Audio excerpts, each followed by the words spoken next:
ذہنی الجھنوں کی وجہ سے کسی نے اسے ہاتھ تک نہیں لگایا تھا۔ تھوڑی دیر بعد میز پر پڑے ہوئے ٹیلی فون کی گھنٹی بج اٹھی اور مارشل نے جھپٹ کر ریسیور اٹھا لیا۔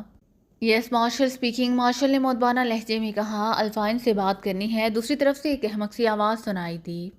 کون صاحب بول رہے ہیں؟ مارشل نے چونکتے ہوئے پوچھا۔ یہ بھی میں الفائن کو بتا سکتا ہوں، دوسری طرف سے کہا گیا اور مارشل نے ریسیور الفائن کی طرف بڑھا دیا۔ تمہارا فون ہے؟ مارشل نے کہا۔ ہلو، الفائن بول رہا ہوں، الفائن نے اپنی روایت کے مطابق پھاڑ کھانے والے لہجے میں کہا۔ زیادہ اونچی آواز میں بولنے کی ضرورت نہیں ہے، میں مرا نہیں ہوں سمجھے۔ میں نے تمہارا نام لے کر ایک اطلاع ریڈ آرمی کے چیف کو دی تھی جس سے وہ کوئی فائدہ نہیں اٹھا سکے، اس لیے میں نے سوچا کہ ہو سکتا ہے کہ وہ دوبارہ تم سے رابطہ قائم کرے تو اسے بتا دینا کہ پاکیشیا سیکرٹ سروس کا گروپ اینجلو کی ایک اور رہائش گاہ البرٹ روڈ کوٹھی نمبر 112 میں موجود ہے۔ گڈ بائے، دوسری طرف سے کہا گیا اور اس کے ساتھ ہی رابطہ ختم ہو گیا۔ الفائن نے حیرت بھرے انداز میں ریسیور رکھ دیا۔ عجیب چکر ہے، کوئی سر پیر ہی سمجھ میں نہیں آتا، الفائن نے بڑبڑاتے ہوئے کہا۔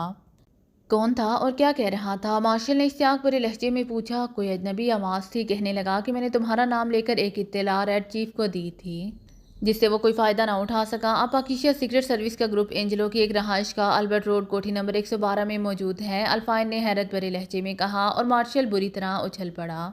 او بڑھیا ہم اطلاع ہے، اس نے کہا اور پھر تیزی سے ریسٹ واچ کا بٹن کھینچ لیا۔ Hello hello Marshal calling number 1 over, Marshal نے تیز لہجے میں کہا۔ Yes number 1 attending over. چند لمحوں بعد ہی دوسری طرف سے آواز سنائی دی۔ نمبر 1 سپر گروپ کو فوری طور پر مسلح کر کے البرٹ روڈ کی کوٹھی نمبر 112 پر بھیج دو، اسے گھیرے میں لے لیا جائے، میں وہاں پہنچ رہا ہوں۔ اوور، مارشل نے چیختے ہوئے کہا۔ ٹھیک ہے سر، لیکن ایکشن کیا ہوگا؟ اوور، دوسری طرف سے پوچھا گیا۔ فل سپر ایکشن اوور، مارشل نے کہا۔ بہتر سر، ریڈ چیف کو میں نے کانٹیکٹ کرنے کی کوشش کی تھی مگر کمپیوٹر جواب ملا کہ وہ موجود نہیں ہے، میں نے پیغام ٹیپ کرا دیا ہے۔ اوور، نمبر 1 نے پہلی کال کی رپورٹ دیتے ہوئے کہا۔ ٹھیک ہے میں دیکھ لوں گا، تم فوراً گروپ بھیجو اور گروپ لیڈر کو کہنا کہ وہ بیس 6 پر مجھے کانٹیکٹ کرے۔ اوور اینڈ آل، مارشل نے کہا اور ون بٹن دبا کر رابطہ ختم کر دیا۔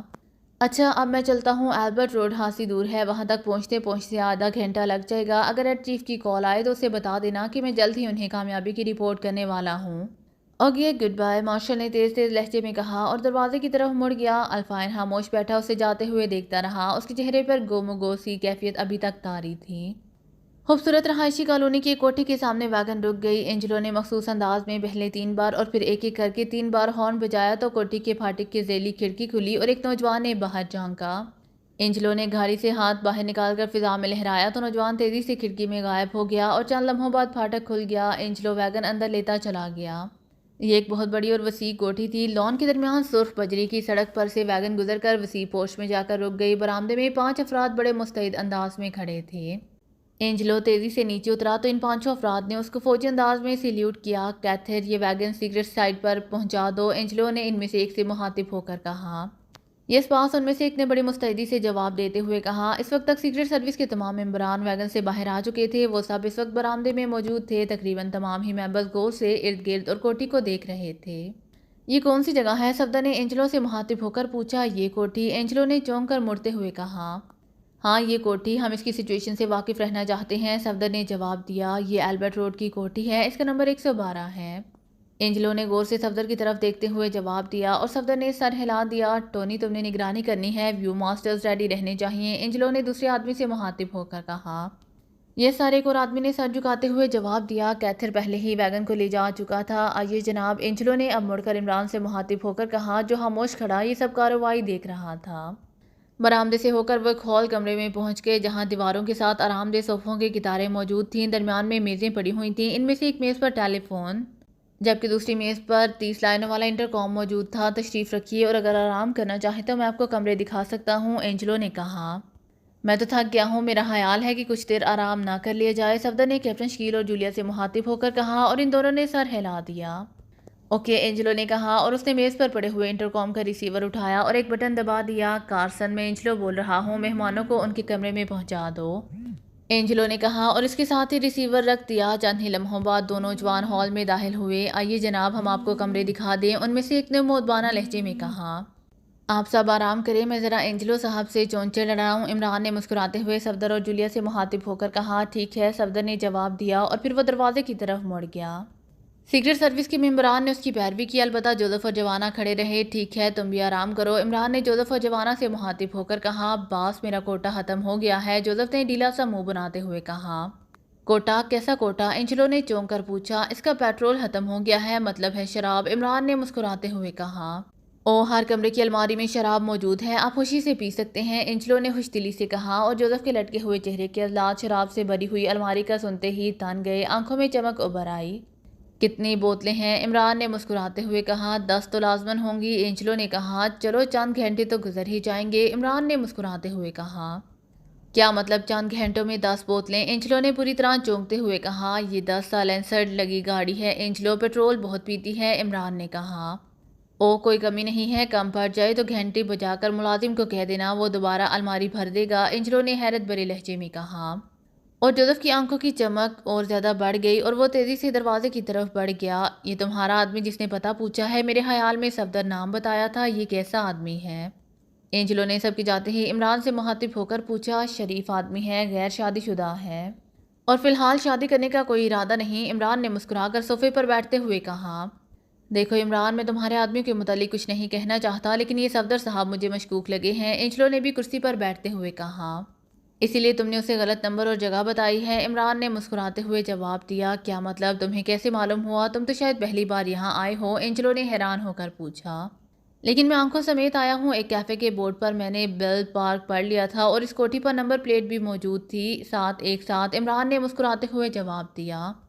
تمہاری آنکھیں واقعی کھلی ہوئی ہیں، بہرحال ابھی پتہ چل جائے گا، میں نے جان بوجھ کر یہ غلط پتہ بتلایا ہے، اینجلو نے کہا، اور عمران نے سر ہلا دیا۔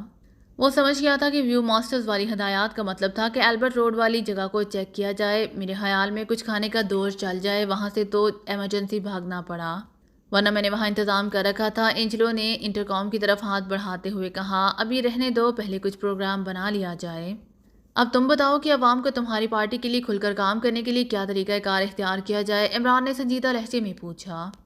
دیکھو عمران، اصل صورتحال یہ ہے کہ یہاں کے عوام اس نظام حکومت سے بے حد تنگ ہیں، لیکن وہ یہاں کے جبروں سے خوفزدہ ہیں۔ اگر انہیں یہ احساس ہو جائے کہ ڈی پی اس قدر طاقتور ہو گئی ہے کہ حکومت سے ٹکر لے سکتی ہیں، تو وہ یقیناً عوام کھلے عام اس کی حمایت میں اٹھ کھڑے ہوں گے اور اس کے باقی حالات ڈی پی کے کارکن خود سنبھال لیں گے۔ ہمیں صرف بھرپور آغاز چاہیے، انجام ہم خود کر لیں گے، اینجلو نے منہ بناتے ہوئے کہا۔ ٹھیک ہے، لیکن آغاز کے لیے تمہارے ذہن میں کوئی منصوبہ بندی ہے، عمران نے سر ہلاتے ہوئے کہا۔ ہاں، ایک منصوبہ ہے، اگر تم کر سکو میری پارٹی تمہاری ہر ممکن امداد کرے گی، اینجلو نے کہا۔ مثلاً کیا؟ عمران نے پوچھا۔ میرا خیال ہے کہ اگر ملک کے وزیر اعظم کو کابینہ سمیت ختم کر دیا جائے اور اس بات کا پیشگی اعلان کر دیا جائے کہ یہ کارنامہ ڈی بی کا ہے تو عوام پر خاصا اثر پڑے گا، اینجلو نے کہا۔ تمہارا مطلب ہے کہ جب کابینہ کی میٹنگ ہو رہی ہو تو اس کے ڈی سی کو ہی اڑا دیا جائے، عمران نے ہونٹ بھیجتے ہوئے کہا۔ ہاں، میرا یہی خیال ہے، اینجلو نے جواب دیا۔ لیکن مجھے اس سے اختلاف ہے، یہ تو دہشت انگیز قسم کی کارروائی ہے جو عوام پر مثبت کی بجائے منفی اثرات ڈالے گی، عمران نے کہا۔ پھر کیا کیا جائے؟ اینجلو نے پوچھا۔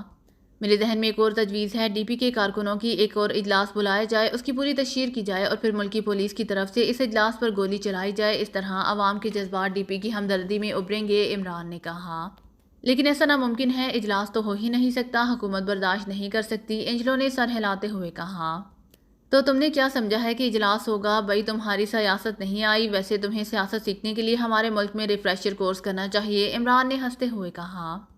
کیا مطلب اجلاس نہیں ہوگا تو پھر گولی کس پر چلے گی؟ اینجلو کی آنکھوں میں خاصی شدید حیرت تھی۔ بھائی اجلاس فرضی ہوگا اور گولی ہم چلائیں گے، البتہ ایک عمارت تباہ کرنی پڑے گی، عمران نے کہا۔ تم چلاؤ گے گولی، لیکن تم تو پولیس کی بات کر رہے تھے، اینجلو واقعی سیدھا آدمی تھا۔ پولیس کا میک اپ نہیں کیا جا سکتا، عمران نے سر ہلاتے ہوئے کہا۔ او اچھا، کمال ہے، بڑی شاندار ترکیب ہے، لیکن اس ڈرامے کی کلی کھل جائے گی کیونکہ کوئی آدمی مرے گا نہیں، یہاں کے پریس رپورٹر بڑے تیز ہیں، اینجلو نے کہا۔ ہم نے تو صرف آغاز کرنا ہے، انجام یہاں کی پولیس خود ہی کرے گی، تم دیکھنا کیا ہوتا ہے، بس تم ہمارے لیے میک اپ کا سامان، یہاں کی پولیس کی وردیوں اور کسی ایسی عمارت کا بندوبست کر دو جسے تباہ کیا جا سکے، عمران نے کہا۔ وہ تو ہو جائے گا، لیکن اس کی تشہیر بھی تو کرنی پڑے گی، اینجلو نے الجھے ہوئے لہجے میں پوچھا۔ ہاں، پوسٹر چھپوا لو اور راتوں رات پورے شہر میں لگوا دو، یہ کام تو کر لو گے، عمران نے کہا۔ ہاں، یہ ہو سکتا ہے، ٹھیک ہے، میں آج شام کو تمام پروگرام سیٹ کر کے بتا دوں گا، اینجلو نے سر ہلاتے ہوئے کہا، اور اسی لمحے ٹیلی فون کی گھنٹی بج اٹھی، اینجلو نے اٹھ کر فون کا ریسیور اٹھا لیا۔ کارسن بول رہا ہوں جناب، ویو ماسٹرز پر انتہائی خوفناک حملہ کیا گیا ہے، چند لمحے پہلے پوری عمارت کی اینٹ سے اینٹ بجا دی گئی ہے، حملہ کرنے والے اجنبی تھے، ان کی تعداد 20 تھی، انہوں نے پہلے عمارت کو گھیرے میں لے لیا اور پھر بموں کی خوفناک بارش کر دی، دوسری طرف سے بولنے والے کا لہجہ بے حد تیز تھا، یوں لگتا تھا جیسے وہ پرجوش ہونے کی بجائے خوفزدہ ہو۔ ٹھیک ہے، مجھے پہلے سے خدشہ تھا، اینجلو نے سنجیدہ لہجے میں کہا اور ریسیور ایک جھٹکے سے رکھ دیا، اس کا چہرہ بری طرح پھڑک رہا تھا۔ اب تم کہو گے کہ تمہارا آدمی غداری نہیں کر رہا، اینجلو نے مڑتے ہوئے انتہائی تلخ لہجے میں عمران سے مخاطب ہو کر کہا۔ تمہارا مطلب ہے کہ صفدر غدار ہے؟ عمران نے بڑے مطمئن لہجے میں کہا۔ بالکل، اب تو کسی شک کی گنجائش باقی نہیں رہی، اینجلو نے اپنی بات پر زور دیتے ہوئے کہا۔ تمہاری صلاحیتوں سے میں بہت مایوس ہوا ہوں اینجلو، تم میرے ساتھی پر غداری کا الزام لگا رہے ہو، حالانکہ صورتحال بالکل اس کے برعکس ہے، عمران نے انتہائی سنجیدہ لہجے میں کہا، اس کے چہرے پر چٹانوں کی سی سنجیدگی تھی۔ کیا مطلب، کیا تم کہنا چاہتے ہو؟ اینجلو نے چونک کر پوچھا۔ تمہارا اپنا کوئی ساتھی غداری کر رہا ہے، اس کا پتہ کرو کہ وہ کون ہے، عمران نے سنجیدہ لہجے میں کہا۔ کیا بات کر رہے ہو؟ میرا کوئی ساتھی اس وقت کے بعد یہاں سے گیا ہی نہیں، جبکہ میں نے صفدر کو البرٹ روڈ کا پتہ بتایا تھا، اینجلو نے برا سا منہ بناتے ہوئے کہا۔ ذرا اپنے کوٹ کی اوپر والی چھوٹی جیب میں ہاتھ ڈالو، عمران نے یوں کہا جیسے مداری تماشا دکھاتے وقت کسی تماشائی کی جیب میں چیزیں برآمد کراتے ہیں۔ کیا ہے جیب میں؟ اینجلو نے چونک کر کہا اور ساتھ میں اس نے جیب میں 2 انگلیاں ڈالیں اور دوسرے لمحے وہ بری طرح چونک پڑا، اس کا چہرہ سرخ ہو گیا، اس نے تیزی سے کوئی چیز انگلی کی مدد سے نکالی تو ایک چھوٹا سا بٹن نما ایک آلہ اس کے ہاتھ میں تھا، جس کے کونے میں باریک سی لائن جل بجھ رہی تھی۔ اینجلو نے یوں اس بٹن نما آلے کو ایک طرف پھینکا جیسے اس کے ہاتھ پر بچھو چڑھ آیا ہو۔ عمران مسکرا کر آگے بڑھا اور اس نے اپنا بوٹ اس آلے پر رکھ کر ٹانگ کو حرکت دی، کٹک کی آواز آئی اور عمران نے جب بوٹ ہٹایا تو وہ آلہ ٹوٹ پھوٹ چکا تھا، اس میں سے دھاگے سے بھی باریک تار اور چھوٹے چھوٹے ٹرانسمیٹر باہر نکلے تھے۔ کا کیا مطلب، آخر یہ کیا ہے اور یہ میری جیب میں کیسے پہنچا؟ اینجلو نے بوکھلائے ہوئے انداز میں کہا۔ اسے سائنسی زبان میں ٹیکنو لائنس کہتے ہیں اینجلو صاحب، اور یہ گفتگو کو 100 کلومیٹر کے اندر موجود ریسیور تک پہنچاتا ہے، عمران نے مسکراتے ہوئے جواب دیا۔ لیکن تم نے یہ کیسے اندازہ لگایا کہ یہ میری جیب میں ہے؟ اینجلو نے حیرت بھرے لہجے میں کہا۔ ابھی مجھے پتہ چلا ہے، جب تم میرے قریب والے صوفے پر بیٹھے ہو تو تمہارے جھکنے کی وجہ سے تمہاری جیب میں سے جلتی ہوئی لائن مجھے نظر آ گئی تھی، اور یہ ساری شرارت تمہارے ساتھی ایشلم کی معلوم ہوتی ہے، عمران نے کہا۔